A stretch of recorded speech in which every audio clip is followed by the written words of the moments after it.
Alex had always wanted a pet, but his lifestyle aboard the frontier station Kepler 9 made traditional animals impossible. So when the Zenthari merchant offered him a companion unit for half the standard credits, he jumped at the opportunity. The sleek, fox-like creature with bioluminescent fur and crystalline eyes seemed perfect. Very good choice. Human, the merchant had clicked and broken galactic standard. This model, very popular, easy maintenance. What the merchant hadn't mentioned was the night mode. It started 3 days after Alex brought the creature home. He'd named it Flux, and during the day, it was everything he'd hoped for: playful, responsive, and surprisingly intelligent. But when the station's artificial night cycle began, Flux transformed. The gentle blue glow of its fur shifted to an angry red. Its crystalline eyes flickered with what looked like error codes. And then came the Sandalo mechanical worry that escalated into an ear-splitting screech. What the hell? Alex stumbled out of bed, his quarters suddenly bathed in pulsating crimson light. Flux was rigid in the center of the room, levitating 3 feet off the ground, its body vibrating with energy. He grabbed his cum unit and called the only person on the station who might understand alien tech better than him. Jennifer, I need help. Now. Jennifer arrived within minutes, her toolkit slung over her shoulder and her dark hair still messy from sleep. As the station's chief engineer, she'd seen her share of malfunctioning alien technology, but this was new. You bought a Zen companion unit. She circled the levitating creature, her scanner beeping frantically. Alex, these things are notorious for having undocumented features. The merchant said it was easy maintenance. The merchant lied.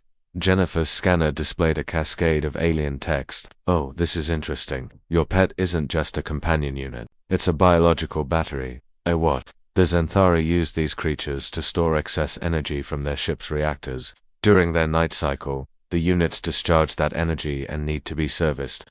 She looked up at him, eyebrows raised. Manually, Alex stared at Flux, who was now spinning slowly in midair, the screeching growing louder. How do I service a biological battery? Jennifer was already pulling tools from her kit. You don't. We do. And we need to figure it out fast. Because if this thing overloads, it'll release enough energy to blow out the power grid in this entire sector. What followed was the most chaotic night of Alex's life. Jennifer had him read the Zenthari symbols appearing on Flux's fur while she cross-referenced them with the station's alien database. The solution, when they finally pieced it together, was absurdly complex. A specific sequence of physical interactions that would allow the creature to discharge its energy safely. So I need to touch these points in this exact order. Alex looked at the diagram Jennifer had sketched.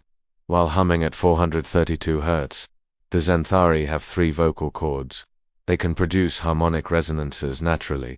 Humans, Jennifer shrugged, will have to improvise. This is insane. Welcome to life with alien technology. She pulled up an audio file on her datapad. Here. This frequency should work. Match it as close as you can. Alex approached the spinning, screeching Flux with understandable hesitation. The creature's surface was hot to the touch, almost burning, but he followed Jennifer's instructions. First point, behind the left ear analog. Second point, the base of the spine. Third point, the center of the chest. He hummed, feeling ridiculous, trying to match the droning tone from Jennifer's data. For a moment, nothing happened. Then Flux's rotation slowed. The red glow dimmed slightly. It's working. Jennifer monitored her scanner. Keep going. You need to complete the full sequence. Alex continued, his fingers finding each designated point on Flux's anatomy, his voice maintaining the steady frequency. Sweat beaded on his forehead. His throat ached. But gradually, systematically, Flux descended toward the floor. The screeching stopped. The red light faded to a soft orange, then yellow, then back to the familiar blue. Flux touched down on all 4 paws and immediately curled up, purring contentedly. Alex collapsed onto his couch, exhausted. Every night. I have to do this every night. Jennifer was grinning, despite the hour. Welcome to pet ownership, human style. Word spread quickly through Kepler 9. Within a week, 3 other humans approached. Alex, having purchased similar Zenthari units with the same undocumented feature, Jennifer organized a workshop, teaching them the servicing sequence, and even developed a device that could produce the correct harmonic frequency automatically. The Zenthari merchant, when confronted, was bewildered. You adapted. Tonight. Mode protocol, obviously, Alex said, scratching Flux behind its ear. Why wouldn't we? The merchant's translator struggled with its response.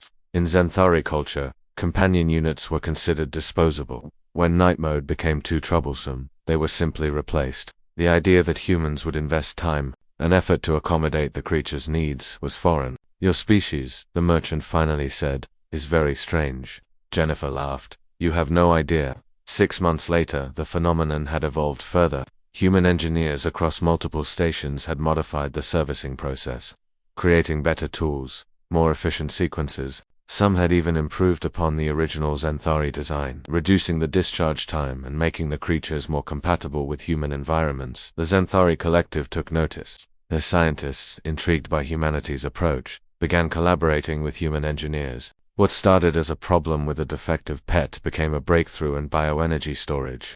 Technology. Alex watched Flux play with a holographic toy, its fur glowing a healthy blue. Jennifer sat beside him, reviewing schematics for the improved companion units. You know what's funny, Alex said.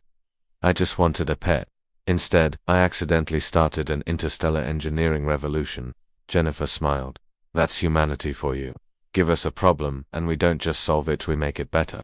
Flux chirped in agreement, its crystalline eyes sparkling with bioluminescent joy. And when night mode came again, Alex was ready.